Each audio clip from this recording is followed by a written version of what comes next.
Good morning, family. This is M.A. Truth. It's 11:17 Eastern Standard Time here in the Detroit, Michigan. I say Detroit with mixed emotions. I'm born here, raised here, but I do not like the governance of this city. Don't like the governance of the state of Michigan. This is a very divided state. It's a very racist state. Um, Living here ain't easy. I don't guess any easier in any place else for an indigenous person. But in spite of that, there's a lot of good that comes out of this city. And I celebrate those who were born here, raised here, who have excelled. And I celebrate those indigenous of this state, our people, who have contributed to the awakening. And with that being said, I want to get right into this video with from Israel's Redemption. I love this sister. I love the truth that she brings. I love the scholarly aspect of her videos. So I encourage you to dig in and do your own research. You don't have to agree, but keep your minds and your mind's eye open. Okay. As for me, I'm into linguistics.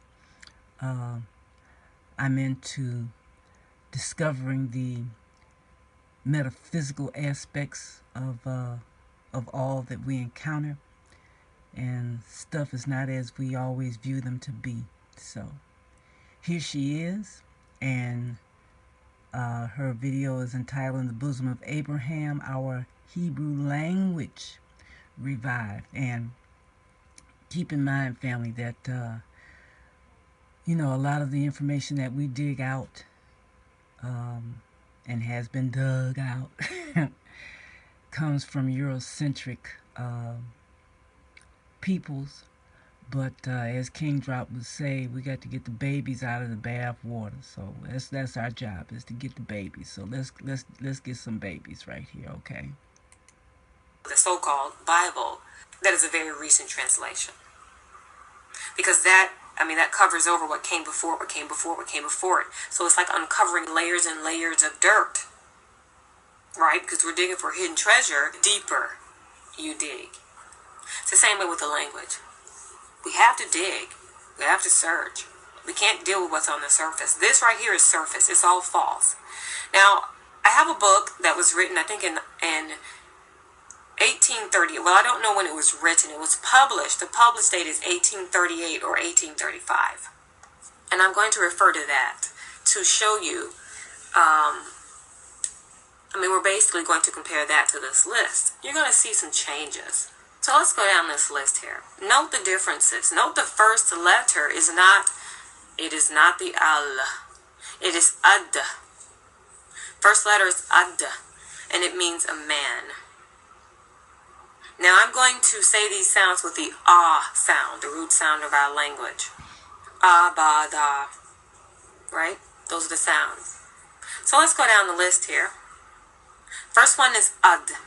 Second one is bat. Third, ga. Dao. Ha.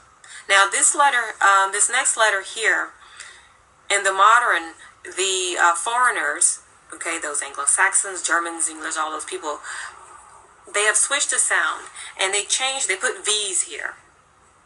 Now there are at least two letters that are substituted with the V. In our language, they substitute V for B. Okay, V is in vegetable for B. So they remove the B sound and they replace it with the V as in vegetable. For example, in our writings, there's a place that's called Tel Aviv with a B sound. But the foreigners removed the B sound and replaced it with a V sound. They call it Tel Aviv, as in a very ridiculous mistake. They also replaced the U sound in our language. Okay, the U, which is basically two U's. And then they replaced the single U with their V.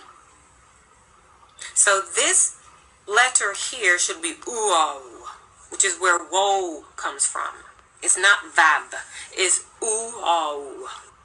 It's also where yo, okay, that's where the O sound comes from. So you'll discover that a lot of our consonants are actually used as vowels. But the vowels that you see today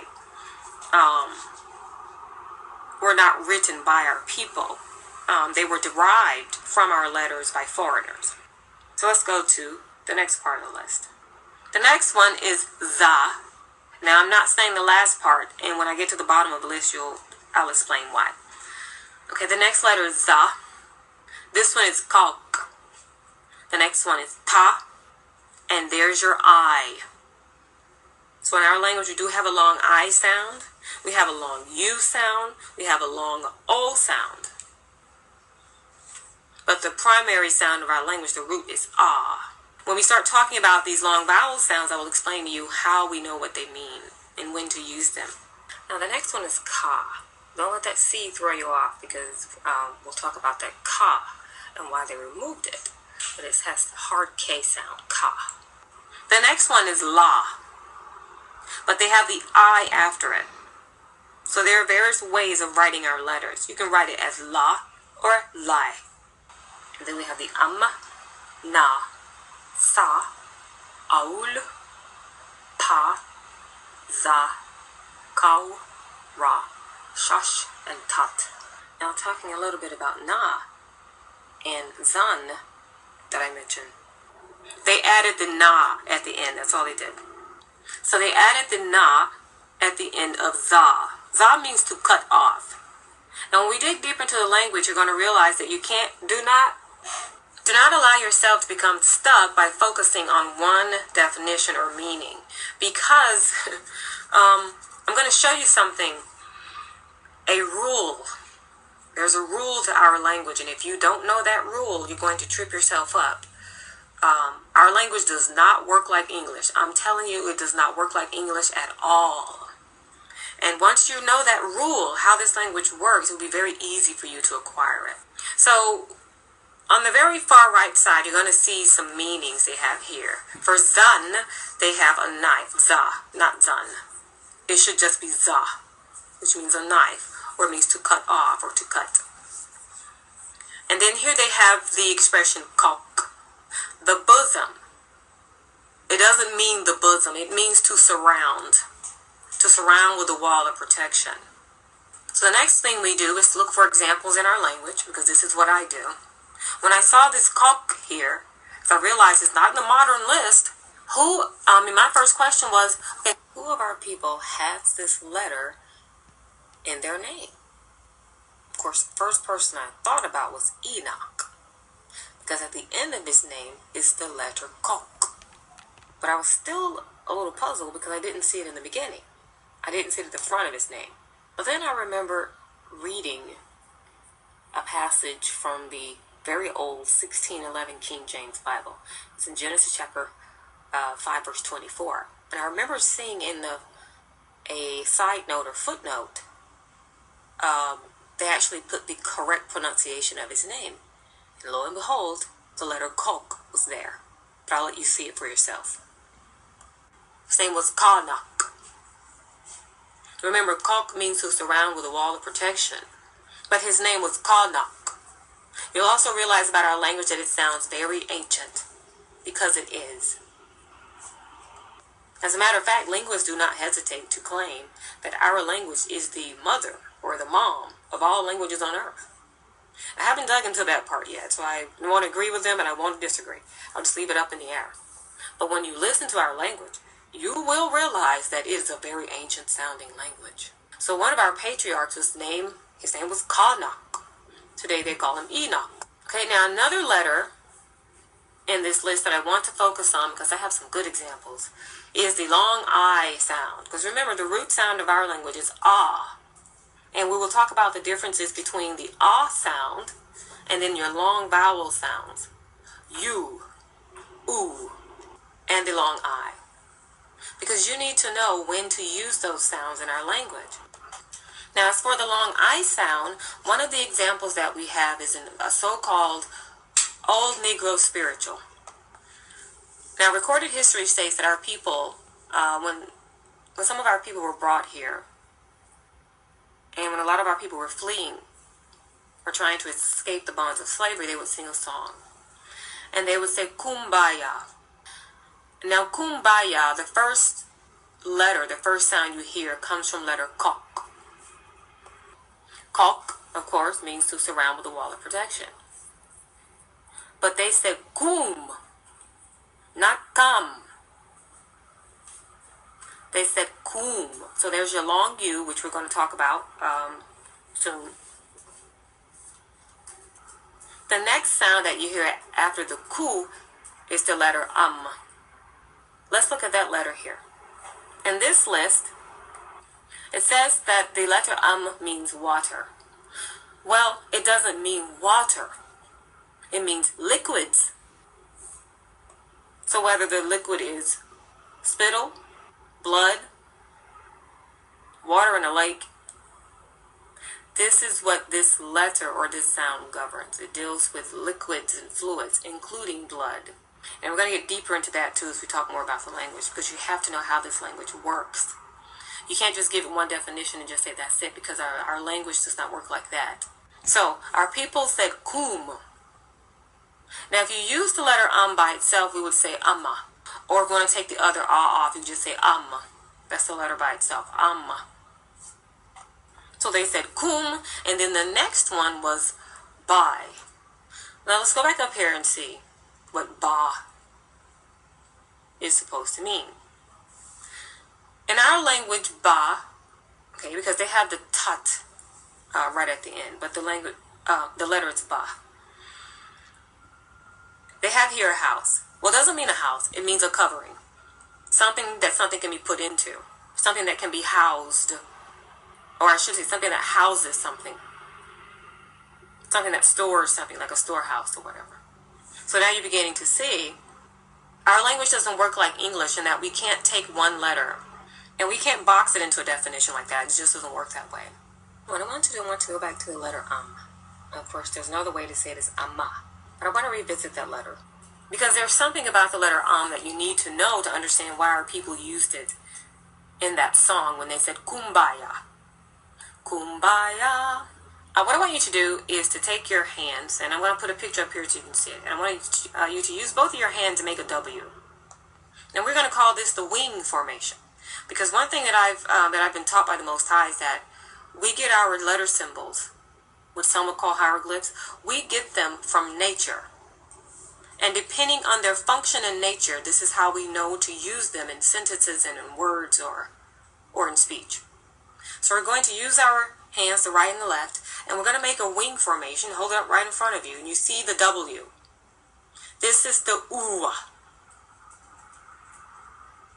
This is the uwa.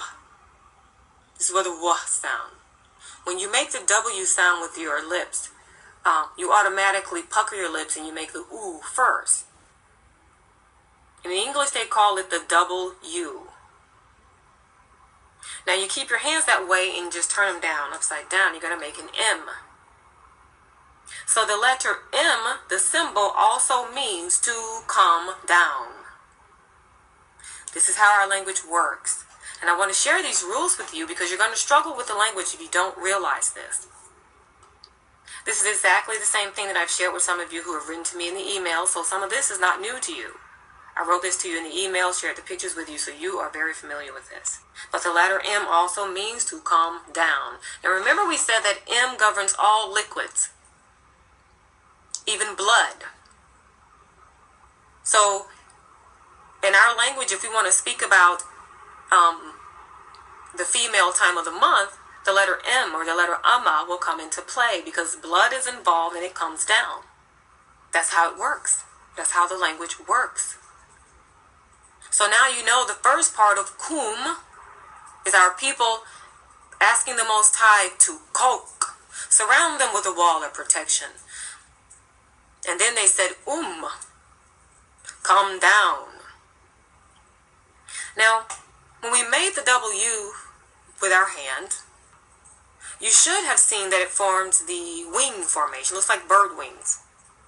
And when we look at birds in action, when we see them flying, we see their wings do make a W formation. And some of them, when they go down, when they dive down into the waters to fish, They make the M symbol, the M formation, to come down. And I'm going to stop it right there. We'll pick this up again on tomorrow. Words are vibration, are vibratory. We are spirit beings and we vibrate. Everything is on a vibration, is vibrating. Everything is vibrating to a frequency. All of this ties in, family. Every last bit of this ties in. So I say to you, study. And to use the words of the scriptures, study to show yourself approved, a workman who needeth not be ashamed. Study. We've got to study. We've got to unlearn what we've been taught and dig in and let the Spirit teach us anew. English, this lying tongue that we communicate with each other in, is a bastard language. Is dramatic in its origins. And you can easily search that out for yourselves too. Anyway, peace out. King Drop, Hiram Art, Arthur Scott Jr., Let Us Find the Truth, Teach Me to Be Priestly, and a multitude of others whom I don't know, but I sense you. Oh, may Haya bless and continue to raise up your vibrational frequency so that you can tune in and you can surf that wave. Holla at you. M.A. Truth out.